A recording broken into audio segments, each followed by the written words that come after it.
એક વાત હંમેશા યાદ રાખજો, આ દુનિયામાં માત્ર પિતાનો ગુસ્સો જ એવો હોય છે કે જેની પાછળ સંતાનનું ભલું છુપાયેલું હોય છે.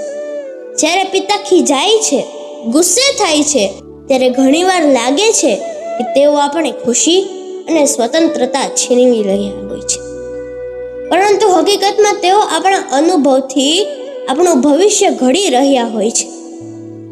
દુનિયાની ઠોકરો ખાધા પછી તેઓ નથી ઈચ્છતા કે તેમના સંતાન દુઃખ અનુભવે. પિતા નાળિયેર જેવા હોય છે, બહારથી કડક અને સખત, પરંતુ અંદરથી એટલા જ નરમ અને લાગણીશીલ. તેમની દાંતમાં નફરત નથી હોતી, પરંતુ સંતાન ખોટા રસ્તે ન જાય તેની ચિંતા અને પ્રેમ છુપાયેલો હોય છે. પિતાના ગુસ્સાની સાચી કિંમત ત્યારે સમજાય છે જ્યારે જીવનની જવાબદારીઓ ખભા પર આવે છે.